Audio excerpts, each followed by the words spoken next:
It's Around the World in 6 songs this week, kids, as we explore the geography of discography.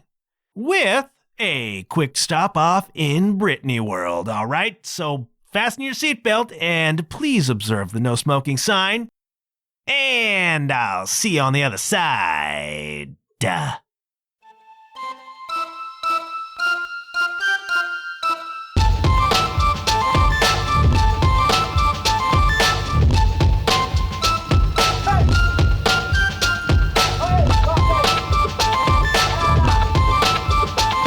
Hello, you're listening to the John Huff Podcast. Oh, yay. I'm about to do something to you for which I will need to apologize in advance, okay?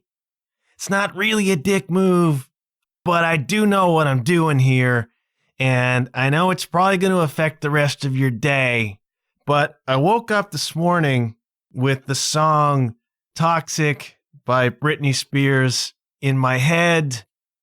And that's not a good thing, man. And it is testament to the power of that song and that hook and that melody that it's in your head now, too. I know that this happens. It's such a powerful song that all I have to do is say the words Toxic by Britney Spears, and I know it's in your head now, too. And that, kids, is musical COVID.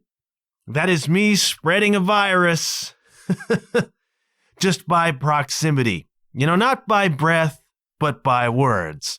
Because as soon as I say Toxic by Britney Spears, you know, it's in your head. It's in my head. Can't get it out, man. Can't get it out. Can't get it out. Toxic by Britney Spears. I didn't know this about Toxic by Britney Spears. To me, it was just another relentless pop earworm. But that song is considered like a kind of landmark. Like things shifted in terms of the dance and club scene, and it became more popularized with the song Toxic by Britney Spears. Who knew, man?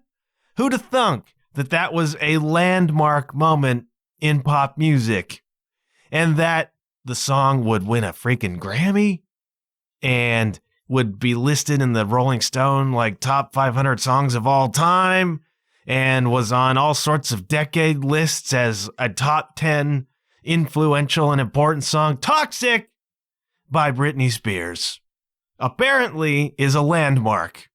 It's a moment. And for me, it's just an unending, undeniable, relentless earworm, and I guess I gotta give Britney props for that. Not that Britney wrote the song. An army of writers. I think there are 4 writing credits on that one. Apparently, the tune was initially offered to Kylie Minogue, of all people. And that would have been interesting. I think the song is such that almost anybody could have made a big hit out of it. And there's a very elaborate video for it that everybody loves. I went and checked this out because I thought, maybe there's a message. You wake up, you got a song in your head, and if you're like me and you're prone to signs and wonders, always looking for symbols out there. Not like drum cymbals, but symbols and signs, always looking for the answers. And I wondered to myself, maybe I woke up with that tune in my head because somebody or someone's trying to tell me something. Is it Big John talking to Little John? Is it vice versa? Is it my ego talking to itself, trying to explain the state of things these days? Baby, can't you see I'm calling? A guy like you should wear a warning. It's dangerous. I'm falling. There's no escape. I can't wait. I need a hit, baby. Give me it. I need a hit, baby. Give me it. You're dangerous. I'm loving it. Too high, can't come down. Losing my head, spinning round and round. Do you feel me now? With the taste of your lips, I'm on a ride. You're toxic. I'm slipping under. With the taste of a poison paradise, I'm addicted to you. Don't you know that you're toxic? I don't think my higher self is sending me all of these lyrics. I don't think it's all the message. Maybe just the toxic part. Don't you know that you're toxic? And what do you do with that anyways, man? Don't you know that you're toxic? Your way of thinking, your way of being, your perception of the world, don't you know it's toxic? It's bad for you, man. You're bad for yourself and you need to change. Too high, can't come down. It's in the air. It's all around. Can you feel me now? Don't you know I'm addicted? Intoxicate me now with your loving now. I think I'm ready now. I think I'm ready now. Intoxicate me now with your loving now. I think I'm ready now. What is the universe saying to me? Sticking that song in my head, man. It's freaking me out. Don't you know you're toxic? Maybe I'm reading too much into this. And you know the part that makes me feel worst? Not just that I put an earworm into your head that you may have trouble evicting. The worst part, and the part for which I feel irresponsible and bad as a podcaster, as your friendly voice on the airwaves once a week, the part that makes me feel supremely guilty about all of that, is that Toxic by Britney Spears has nothing to do with this week's episode. Sorry. Sorry. We're allowed to have a little fun, aren't we? Aren't we allowed to have a little fun? Just a little fun on the podcast. I'm breaking all the rules here. Breaking all the rules. I've been wrapped up again in the rules of podcasting. The rules as those vague, shadowy entities known as experts tell you, which is, you got to get to the point right away and you've got to offer up your authority on these things and you've got to explain what you're doing and why and exactly lay out what's coming next and stop wasting 6 or 7 minutes of your faithful listeners' time talking about something that's got nothing to do with anything. Breaking all the rules, kids, feeling just a little bit rebellious. 'Cause you need an intro. You need an intro to an episode. And you're still with me, so I guess the hook worked, man. Toxic by Britney Spears is in my head. Can't get it out. And the fortunate thing is that I'm about to talk about a lot of other music that I prefer. Not that there's anything wrong with Toxic by Britney Spears. Not a pop guy. Just not a pop guy, man. Never been a big Britney person. Not the only one, but I took a listen. I went and I looked at If You Seek Amy. Now, I remember when this song came out, nigh on decades ago. At the time, I had a little blog called The Scratched Cynic. It was my first attempt at blogging online, and it was in the heyday of blogs. Some of our younger listeners might not remember the heyday of blogs. They seem archaic now, like, books. And I had a blog called The Scratched Cynic where I wrote about pop culture and I wrote about music and I wrote about movies and whatever. Did the blogging thing, to very, very little applause or response. But one of the things I did was I wrote about If You Seek Amy by Britney Spears. And at the time, I think Britney, there had been maybe a brief hiatus. There had been some controversy, if you could possibly imagine, with Britney. And then there was a big deal because Britney's back. Britney's got a new song. And you thought to yourself, maybe she'll do something elegant. Maybe Britney will pop up completely reinvented, showcasing not her sexuality so much as her ability. And I thought, wouldn't it be cool if she did like a jazz record? If she did something adult, something grown up, something mature. And I thought maybe Brit's taking a step here. Maybe the kid is going to turn everybody upside down, going to drop the world on its ass and popped up doing something very different and musical and classy and elegant. And what she did was If You Seek Amy. So pop reigns, I suppose. And I don't need to tell you by now what If You Seek Amy means, all right?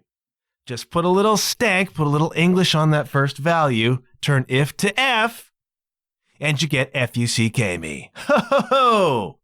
They're all begging to F-U-C-K me. But what's interesting is that I watched the video for that song today, trying to figure out what on earth I'm even going to talk about. And it's really compelling because the video is kind of a shot at a lot of things, really, all right? But the concept is that Britney's this character who is a big star. She's Britney Spears. And she presents publicly as this sort of wonderful, conservative, modest, sweater-wearing housewife with her conservative, suit-wearing, cardigan kind of sweater wrapped around his shoulders husband.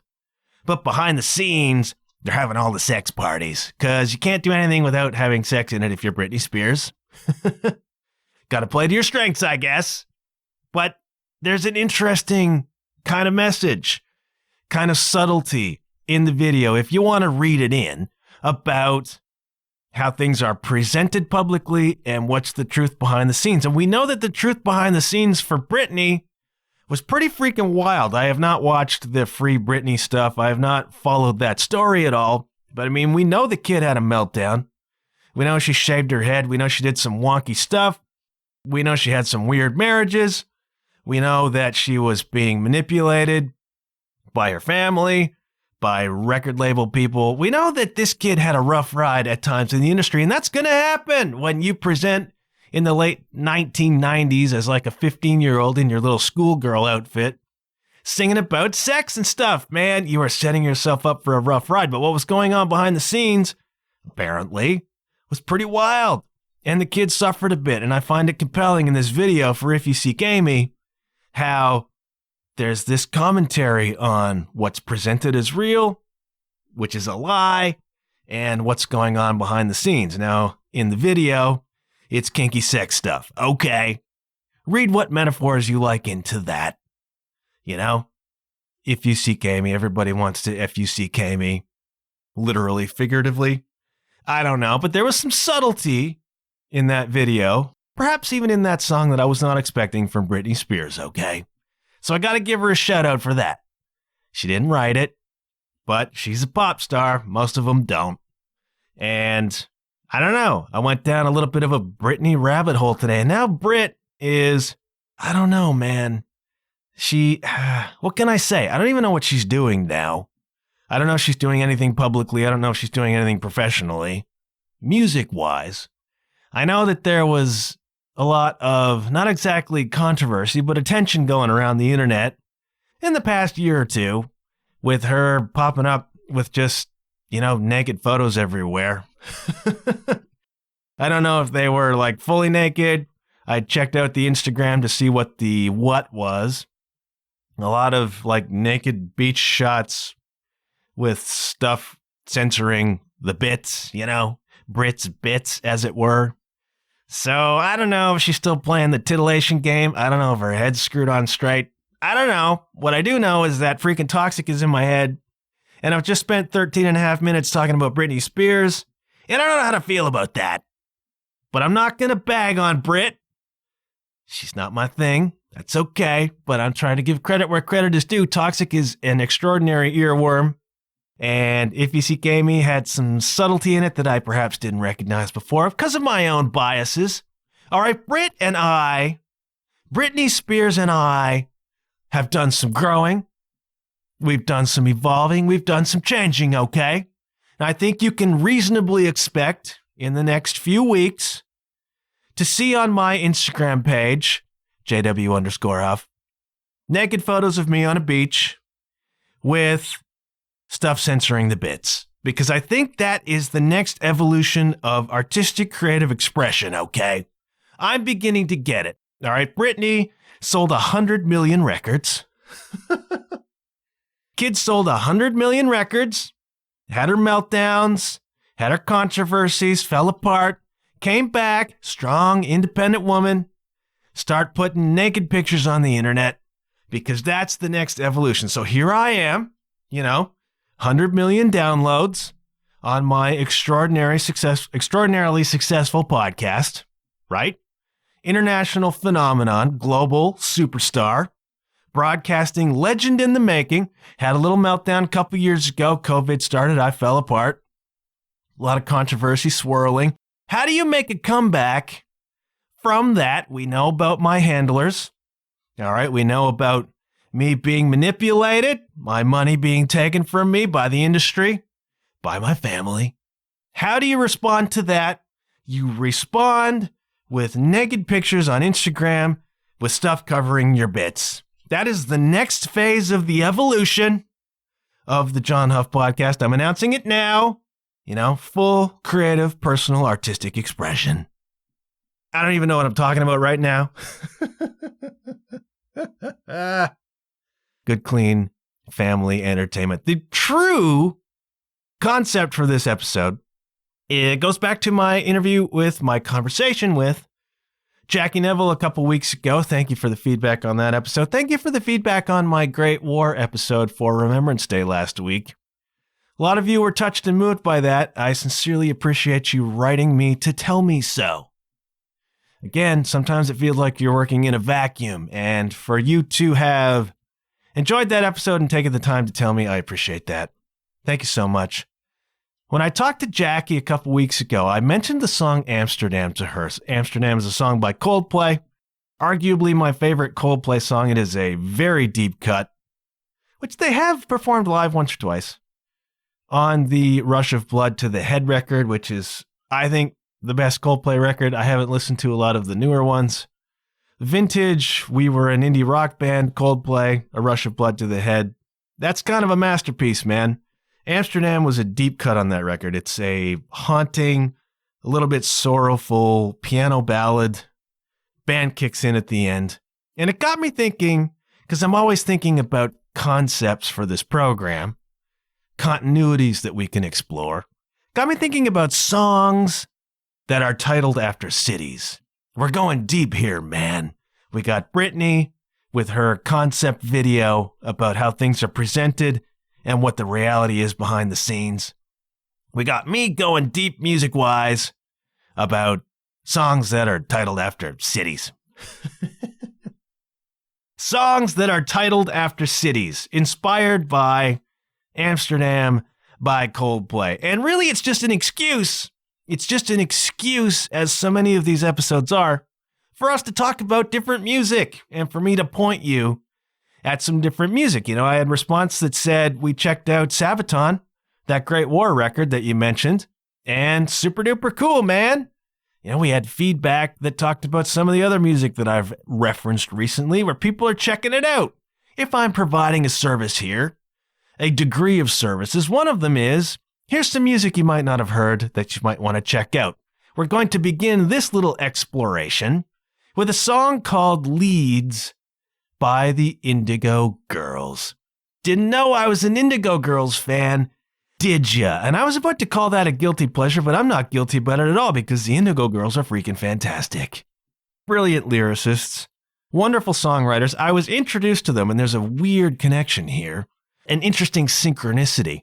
I was connected to the Indigo Girls by my spouse or significant other, who in high school, when I was listening to Cinderella records, was listening to Indigo Girls records, as a lot of young ladies were doing in the 80s, early 90s. Indigo Girls were a big thing. They emerged on the scene as a folk duo, and they released some really terrific records as a folk duo. And then as they went through time, they started incorporating full band arrangements into the records, et cetera, et cetera, et cetera. But I started dating my now spouse, and she introduced me to the Indigo Girls. And, I made the connection between that music and her. And so warmed my cockles, it gave me a fondness for the Indigo Girls. I've seen the Indigo Girls live 3 times, by the way. Saw them at the Lilith Fair in the late 90s. That's right, kids. I was at Lilith Fair. And it was terrific, all right. Now, if they did a Lilith Fair reprise, if they did another Lilith Fair now, there's a reasonable chance I might actually play it. Because I spend most of my musical career these days playing with the sort of acts that might appear at a Lilith Fair, which is female-fronted, kind of folk-inspired folk rock acts. Carly Thomas, Sarah Smith, Kay Howell, et cetera, et cetera, et cetera. I might actually play Lilith Fair if they had another one, and that would be freaking great, man. It was a great show. Jewel played. Sarah McLachlan was, of course, the headliner. And Meredith Brooks played. And I think Sean Colvin might have been on that show. Really, really terrific. Well, the first time I saw the Indigo Girls was actually at the same venue. That was at the Amphitheater in Toronto. They were touring, I reckon, on their Swampophilia record, which was kind of a mainstream breakthrough for them. They had the song Least Complicated, which was a radio song. It was a full band kind of record. And interestingly, when we saw them, they were not with the full band. It was just the two of them, Emily Saliers and Amy Ray. They were performing at the Amphitheater in Toronto, but right across the street, on the same night at the same time, Pink Floyd was playing. Ha! This is early 90s. And so Indigo Girls would play and stop a song, and then there would be a little bit of silence in the amphitheater, and we could hear Pink Floyd playing across the street. And so they would just do that. They'd play a song, and then they'd stop, and we'd all listen to Pink Floyd for a while. Pretty interesting memory of a pretty interesting show. Show was opened by Jane Siberry, and that was my first time seeing the Indigo Girls live. I saw them with the full band at Lilith Fair. I saw the duo show again in L-Town within the past few years, and they're still kicking. They're still doing great, and they are freaking brilliant, all right? Do not sleep on the Indigo Girls. If you're like me and you grew up rock and roll, man, you grew up hair, you grew up hard rock, you grew up metal, you probably skipped right past Indigo Girls if you heard them at all. But now that you're all older, like you and me and Brittany, and we're growing up and we're a little more mature in our stylings, go back and listen to the first few Indigo Girls records, because there's some really, really special songwriting going on there, all right? Really, really like them and have for a very long time. And this song Leeds is where we kick off, all right? And the fun thing about that, the connection that I was about to talk about, is that my wife's family on her mom's side actually comes from Leeds. Whoa, personal connection. And my wife supports Leeds United. How about that? And Leeds United is a very fun team. They struggle, they kind of fight off relegation every year from the Premier League, but very fun. Score a lot of goals, give up a lot of goals. For the neutral, I'm kind of neutral shaded towards fan, because I watch a lot of Leeds with my wife. They're a fun team to watch. They struggle, but they never quit. That's the great thing about Leeds. They went to Spurs. I shudder to even say that word on my freaking podcast. They went to Spurs and lost a 4-3 nail-biter on the weekend. Fabulous match. For the neutral, disappointing result. Now, it's difficult to be a Leeds fan if you're my spouse, because you're sitting on the couch beside someone whose team goes into the World Cup break 5 points clear at the top of the Premier League. Go Gunners, all right? Brilliant lyricists, Indigo Girls. And Leeds was written by Emily Saliers. Check out these lyrics. It's dark at 4 p.m. in Leeds. The steeples pierce the skylight till the last of it bleeds, the absent sound of another day as it recedes into the shadows until it's nothing. Fax papers slipped under the hotel room door like food for the prisoner or the prospect to the whore. Well fed and halfway drunk, I ache myself for more until I'm shadows of myself, until I'm nothing. 16 black churches burning on the TV, all the way from Texas to Set, Tennessee, and a politician locks my eye and says to me, there is no crisis here. There is no conspiracy. I crave inertia, every move made so I can stop. Whatever this madness is in me, spinning like a top, on a bed of anxiety over a deep, dark drop, down into nothingness, into without you-ness. Was it ever so, the evil creep like ivy, a toehold on the stronger half of nature's dichotomy? I'm beating back a path through nothing more than pure insistence, until here becomes the distance. Hold my head, love, I'm sick tonight. Find the open hole and press your fingers there with all your might, before the last ounce of my spirit bleeds onto the pristine sheets of the hotel bed in Leeds. Oh, to be such a poet. I don't know what exactly Emily was referring to. I went and looked. I tried to find context for this. It's very, very difficult to find. This is a deep, deep cut from the Shaming of the Sun record, okay? Very deep cut. They also play it live, and it's also a piano ballad. And there's this stirring kind of gang vocals in the like a choir in the background. Really, really powerful. And there's a reference here to 16 black churches burning on the TV. And I couldn't find specifics. Evidently, America, as it does from time to time, went through a wave of maniacs burning down black churches. Indigo Girls, very, very socially conscious band. All right, they have been very active with diversity, with LGBTQ, etc. Please do not cancel me for not knowing all the letters now. I'm trying my best, kids. I'm trying my best to stay hip with what is politically correct here. Apologies. Indigo Girls have been very, very active in supporting LGBT, etc., trans, all of those rights, and good for them for that. So these are politically active people. They are socially active people.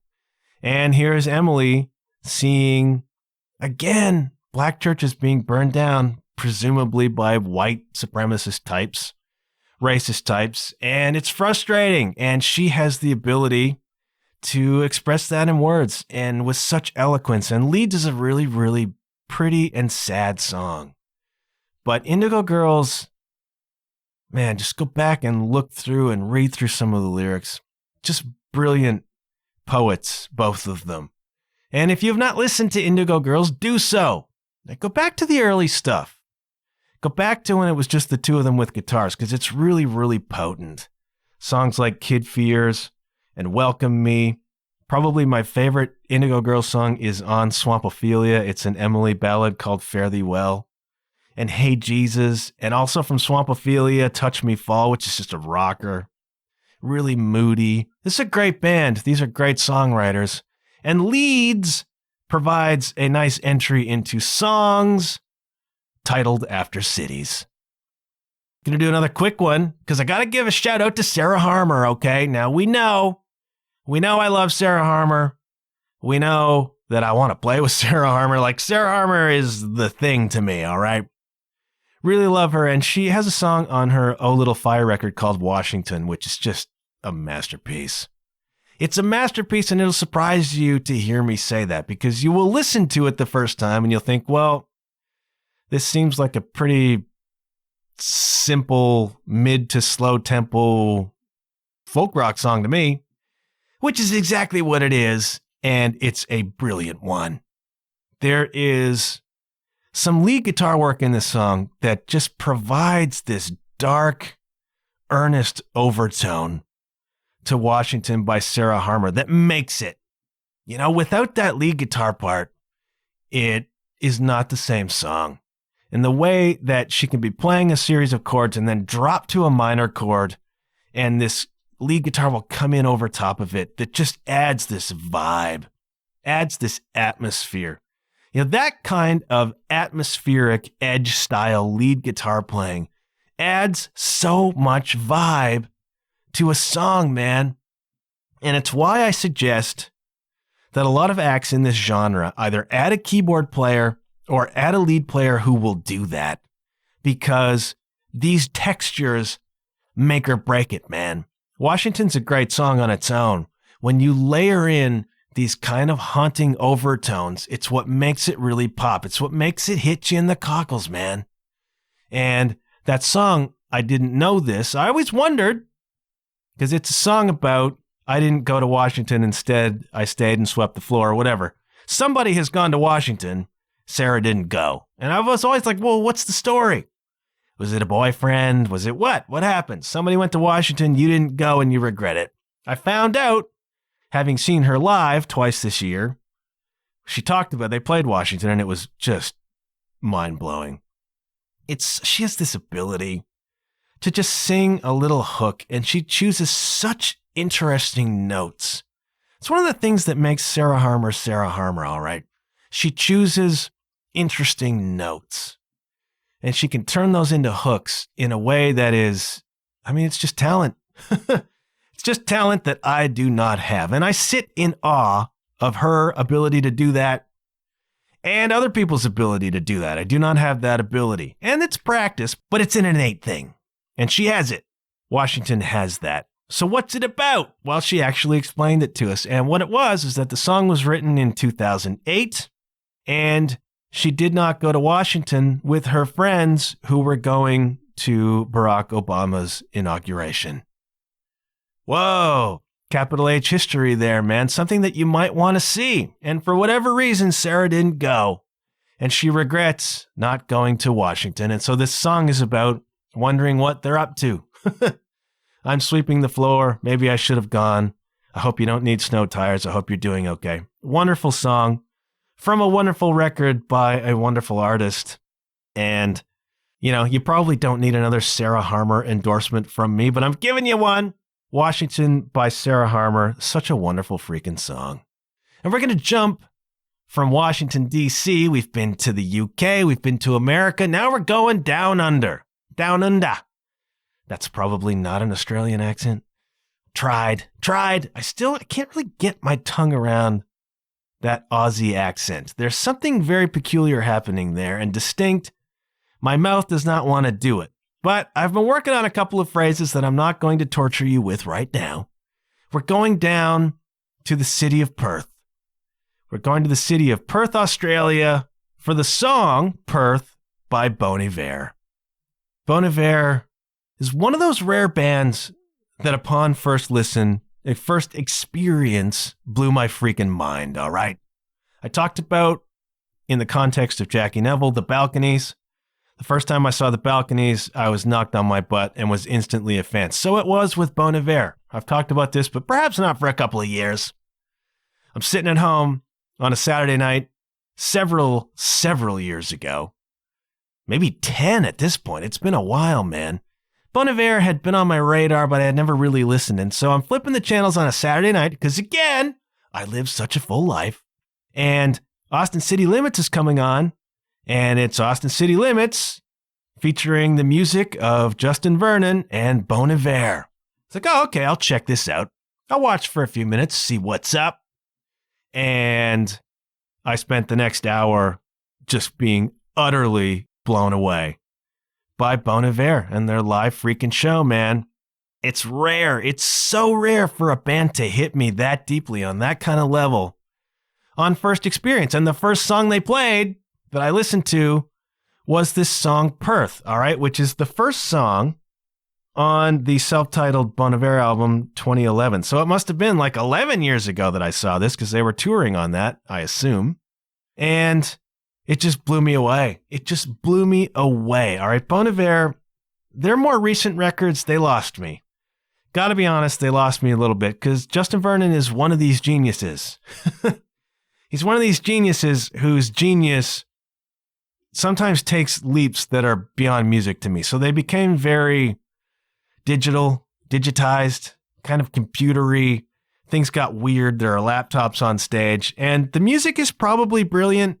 For me, not hooky enough to really keep me hanging around. It got a little bit too strange, a little bit too obtuse for me. But you go back to the first few records, and Bon Iver was at that time a band comparable to The National or comparable to, up to a certain point, the War on Drugs. Like they could share the stage together. Art rock, indie rock, that kind of vibe, which I've grown to love so freaking much. And there was so much going on in this song, Perth. And it is the first song on the self-titled record from 2011. And it just comes in with this like subtle electric guitar part, just horns in it. One of these bands that has a giant saxophone. That became a thing, like in the mid-2000s. For this sort of art rock band, this sort of indie rock band, to have just a giant saxophone. Or a couple of different saxophones. War on Drugs has that. Bon Iver has that. And this song, Perth, just comes in with this really subtle, sad lead guitar part. And there are a lot of people on stage, like 8 people on stage when I saw this, right? 2 drummers, all right? 2 drummers going. One of which, Matt McCon, has become a favorite of mine. Love the way that cat plays. And then Sean Carey, otherwise known as S. Carey, is the other drummer. Also plays some keyboard. And this song, the lyrics are inscrutable, as most Justin Vernon lyrics are. I'm not going to share them right now. And he sings in that weird falsetto that he sings in. And it's just sad and haunting. And the drum parts are great because there's this rudimental thing happening through the verses. And it's just kind of subtle and fun to try to play in time and properly with the right kind of delicacy. And then it kicks into this verse where Matt McCaughan kind of refuses to play a backbeat. All right, he's dropping the snare drum on ands and other beats. You know what I mean? It's a little bit angular. I use that word angular all the time. Really interesting. It's a little bit jittery, a little bit unnerving. Can't dance to it. Can't dance to it. And then goes into the next verse, whatever. It's haunting. And the reason it's haunting, as far as I can tell, is that the song was written by Justin Vernon after spending some time in Australia with a guy who was video director. And while they were there, a friend of the video director died. And that friend from Australia was Heath Ledger. And so what you get is this song with the first couple of verses, very solemn, very sad. And then it just kicks in. At the end, it just kicks into this epic dun-dun-dun-dun-dun, dun-dun-dun-dun-dun, and it's horns and it's big drums and it's just huge drums happening. Huge drums. Through that big section at the end, just these toms just rolling. It's really, really emotional, really powerful. And you're watching this. I was watching it on TV and I'm like, oh man, this is epic. Seeing it live must be just out of this world. So much dynamic happening. So much power. Such a huge freaking song, Perth by Bon Iver. And it just knocked me on my butt. And then I watched the whole rest of the show and I was like, this band is incredible. And they were. And for me at that time, that era of the band, so it remains. I had a transcendent experience of my own related to Bon Iver. There's a song on the self-titled record. It's the last song on the album. It's called Beth Rest. Beth/Rest. Again, no idea what it's about. But if you listen to it, the album version, the keyboard sound on that is 1987 and it's Bruce Hornsby. I mean, this song caused a lot of controversy in 2011 for being so 80s sounding that people either loved it or hated it. I loved it because my first exposure to it was on this Austin City Limits performance. And on the album, it's produced a little bit pop, I would say. The drums are a little bit pop. On the live version, it was rock. Now, Beth Rest is a ballad, all right? It is not an upbeat song. It's another sad song on a Bon Iver record. But the live version is utterly freaking transcendent. Just big drums.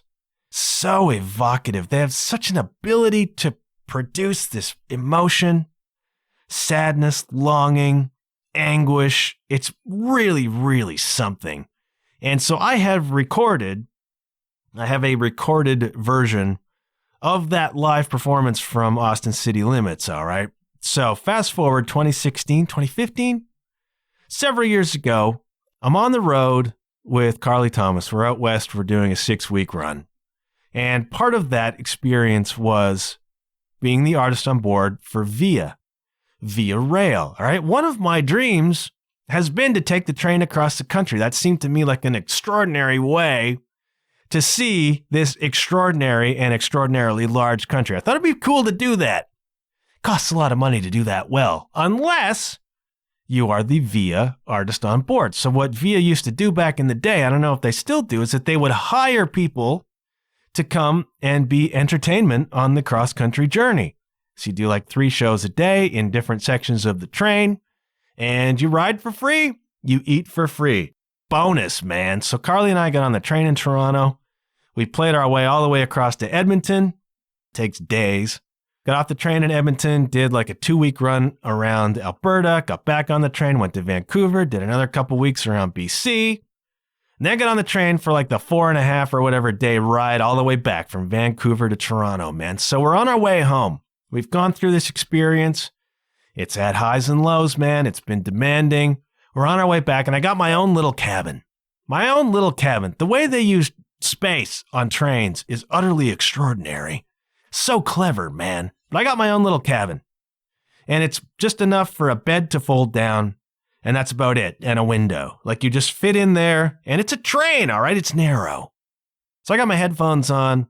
I'm riding home after having had this kind of odyssey, reflecting on it all, sorting through some of the emotions, thinking about it as I am wont to do. And we're out in the middle of the plains, out in the middle of nowhere. They kind of run you, if they can schedule it properly, they run you across the plains at night. Because there ain't nothing to see, man. Wake you up at the mountains or wake you up in northern Ontario where there's lakes, whatever. Lots to see out the window, but nothing to see out the window really across the prairies. So we're going along. I'm looking out my giant window at an utterly cloudless night sky where there is no light pollution. And it is stars by the freaking millions. We don't get to see this, we city dwellers. You know, we see a handful of stars when we call it the night sky. It's not the night sky, man. Go to a place where there's no light pollution. And then you begin to understand the proper night sky. So I'm looking at this out the window. And on my headphones, I've got the live version of Beth Rest by Bon Iver playing. And the combination of those stars and the 6 weeks on the road that I've just experienced, the emotion of that, the effort of that, the reality, the experience of that, plus this song that is so epic and so emotional, you know, and demands so much of your feelings. The combination of those things was really transcendent. It's the moment that I probably remember most from that whole experience. Looking at the night sky, listening to that song, and just feeling all of that. It was really, really powerful. That's Beth Rest. The song Perth, absolutely stunning. And go listen to it, man. Try to find a live version. Super powerful Bon Iver. All right, now before we jump to the next thing, I'm already way too late in dropping the Patreon plug. All right, kids, very quickly. This show has a Patreon page. All right, patreon.com/John Huff Podcast, where for the low, low price of $5 a month, you can support the program. Think of it, if you will, as tipping me $1.25 for every episode I do. If you're getting something out of this program, if you're encountering new music, if you're being inspired, if you're being entertained, if you just want to help out with what I'm doing, please consider joining up on Patreon. They have now finally made video much easier, so I posted my first Patreon video last week. An exclusive kind of behind the scenes of what's going on for my patrons. And I will try to think of other exclusive content that I can put there. Something to make it just to sweeten the pot just a little bit. Patreon.com/John Huff Podcast. I do not want to do ad reads on this show. I do not want to plug this program full of ads. Ads annoy me. I think ads annoy you too. There's a reason why when you sign up for a membership on YouTube or Spotify or anything else, the first thing to go is the freaking ads. Everybody knows the ads are annoying, and I do not want to drop ads into this program, which is why I've opted for the Patreon route to try to monetize what I'm doing here, because it costs me money and it costs me time to do it. So if you want to help out, please, patreon.com/John Huff Podcast. I thank you ever so much, the people who have done that. Please consider it. I hope you do. It's okay if you don't, or you can't swing it, no biggie. The show will remain free and accessible where you enjoy fine podcasts. Man, we're flying through this episode time. You know, you spend too much time on Britney, that's how they get you. Allentown by Billy Joel. Allentown by Billy freaking Joel, man. Had not paid much attention to this song until I started working with the concept for this episode. Then I really listened to it. I'm like, this song is just wonderful. I've never been the hugest Billy guy. I have no issue with Billy. I've covered Billy more than once. And I like a lot of Billy's songs. I just never really considered myself a huge fan. Allentown is such a great freaking song. If you listen to Allentown, the concept lyrically is, this is a song written in the early 80s about the decline, fundamentally, of the middle class in America, which began after the 1950s, by the way. And in industrial places, the industrial heartland, Pennsylvania, New York, Ohio, etc., Kentucky, And all these places that were these towns like Allentown, Pennsylvania, that were propped up by the factories, by the steel industry, by manufacturing. 1950s, America is built on manufacturing, man. But then, through a variety of economic circumstances, a decline begins. Interest rates make it such that American products become really expensive, difficult to buy, and other economies recognize an opportunity to slip in their own manufactured products at a lower price point. I'm looking at you, Japan.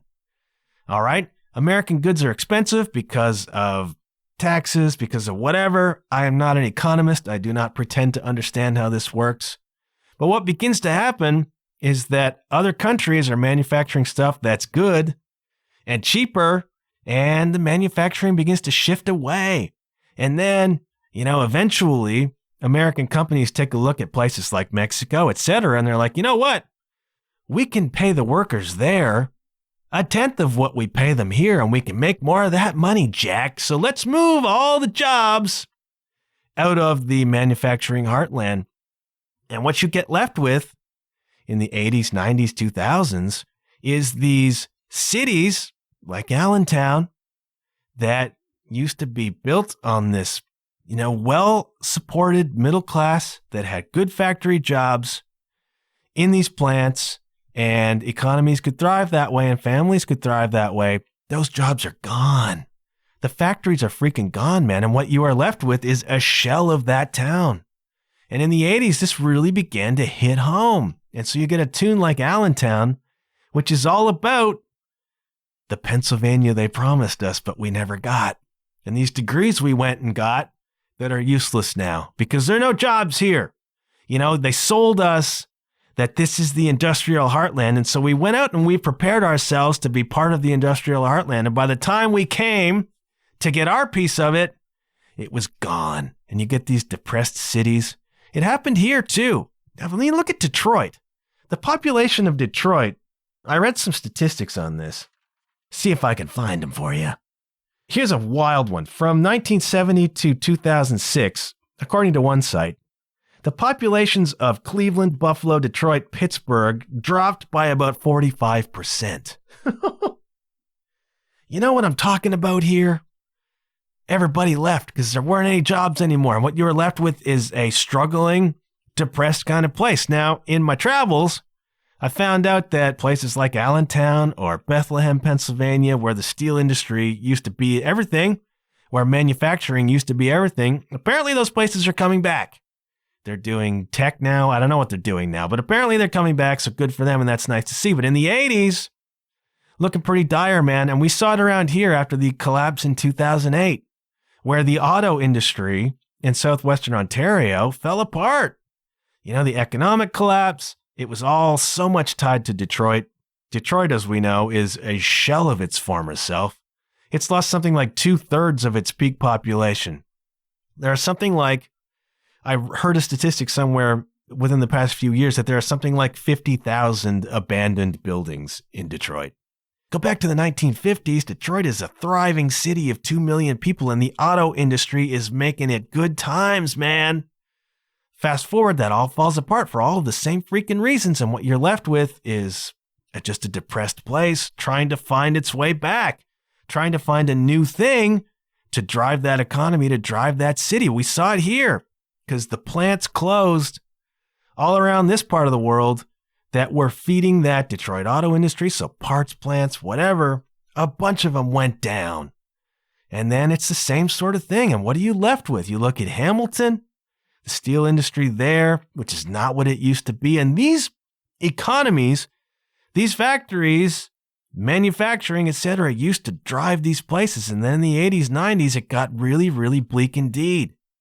And so Billy Joel's talking about this. This is Allentown. This is what we grew up expecting, and it's gone. And what do we do now? Now, Billy Joel says the message of the song was one of optimism.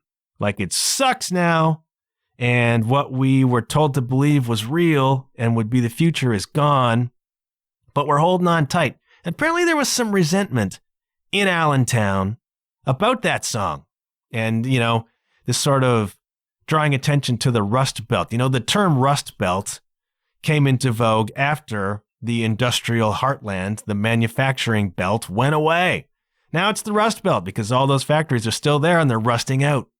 You know, the Grand Tour, show that I love so much, maybe it was actually even Top Gear, it was Grand Tour, whatever, one or the other, same people, went to Detroit and did an episode. And you can watch this, it's on Prime. And they got like these American muscle cars and they were drag racing them all over the streets because there's nobody there to stop them. There's nobody on the freaking streets. And they're just driving around looking at what used to be Detroit. And it's just boarded up factories, broken glass, rusted out. And this has been happening since the 80s. And this is what Billy Joel is talking about. And some people had resentment.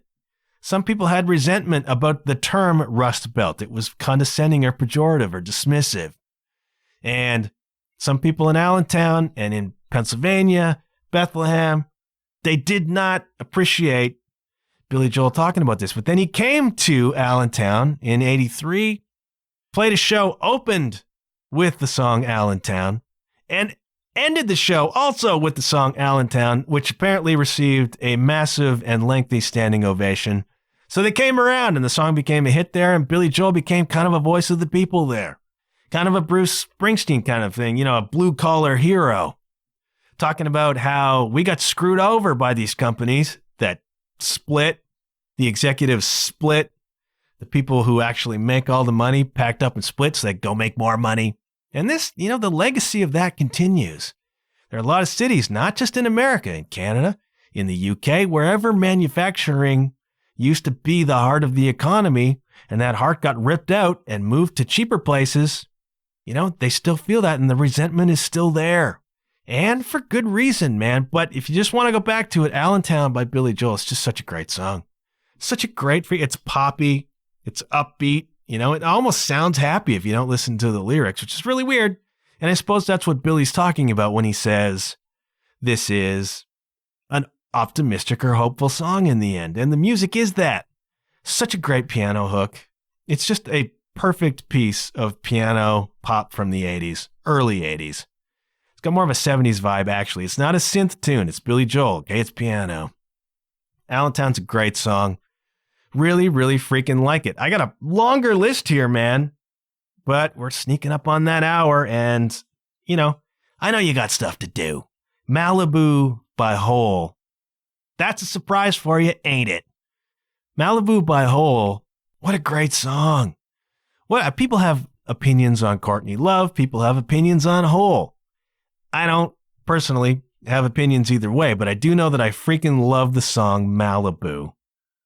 It was on the massive Celebrity Skin album, 1998, and it sounds like a song from 1998. It sounds like a kind of a post-grunge, female-fronted rock and roll song, but I freaking love the chorus. It's so hooky. The whole thing is hooky, to be honest, right from the opening guitar riff through the verses chorus. Such a hooky freaking song, and I love the pushes on the chorus. I love the guitar tones on the chorus. It's a brilliantly produced song.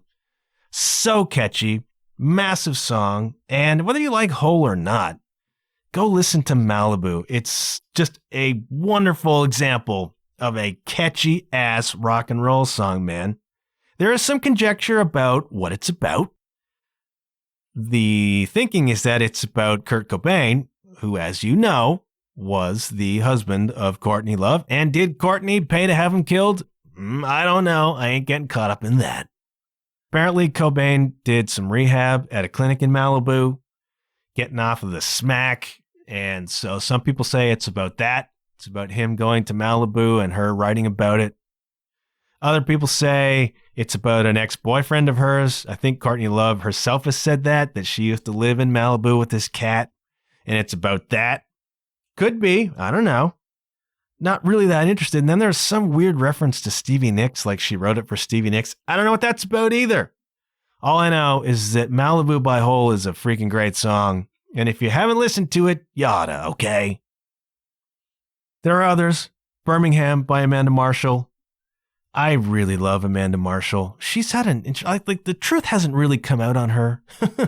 Like she was a big deal for 2 or 3 albums.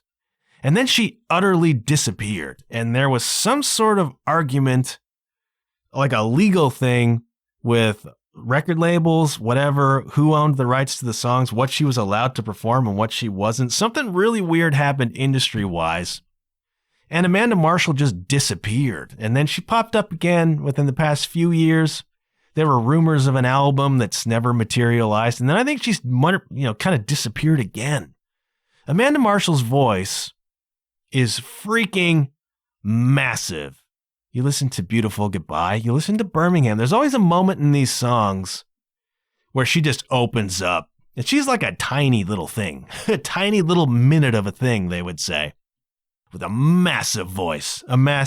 Just a voice that's 10 feet tall. I love Amanda Marshall. I don't know where she went. I wish she would come back. I saw footage of her performing live within like the past 5 years or so. And she still had it, man. She still had it. That voice is huge. She was freaking terrific. She really drifted kind of pop. Not really my bag. Some of the earlier stuff was a little bit more rock. I think Amanda Marshall's great. And I think her song Birmingham, which is her biggest song, is just another really great one. Written about Birmingham, Alabama, and this woman leaving her husband, leaving her life, leaving it all in Birmingham. One last look over the shoulder. Evocative, really, really great song. New York, New York by Frank Sinatra. Not going to get into that. Wasn't that a Liza Minnelli song? I don't know what the history is on that. There's been lots of songs written about places, and that's the point. I'm not going to talk about it anymore because I know that you're still just rolling over in your mind the ultimate significance of Britney Spears, if you see me. I think we're all going to be thinking about that. But what I hope here, having put that earworm in your head, what I sincerely hope is that you're going to go listen to Leeds and Allentown and Malibu, and you're just going to get that washed right out. Malibu will probably do it for you. I want to thank you sincerely for listening. I want to thank you sincerely for your feedback. I appreciate all of you supporting, all right? I get frustrated sometimes that I can't seem to tap a larger audience, but that does not mean that I do not appreciate you. The faithful listener who has been with me now for 118 episodes. Thank you so much for doing that. I know there are other places where you could spend your entertainment attention. Drop me a line, Instagram at JW_Huff, Facebook at The John Huff Podcast, TikTok at The John Huff Podcast, john-huff.com/contact. You want to write me a little note? Let me know what you're listening to. Let me know what you think of this episode. If you want to help me out, but Patreon's not your bag, please do share these episodes, my friends. Word of mouth is still the best advertising. I'm going to solicit, again, ratings and reviews on your preferred podcast platform. They help me. It takes 5 seconds to drop a 5-star rating. It takes a minute to drop just a little paragraph that says, hey, I like this show. Warrants my cockles. And if you do that, I'll read them out, kids. I'm here to support you, too. Please leave me a rating and review. Please share these episodes. Please drop me a line. Good things happen when you put yourself out there, kids. I've seen the evidence of that recently. Not so much in my own life, but in the lives of others that I've been paying attention to. Good things happen when you put yourself out there, so do it, all right? Whatever you've been sitting on, pull it out, dust it off, and do it, man, because time's a wasting, all right? I'm going to shutting up. Thank you for being here, and hey, I'll check you later. Yeah.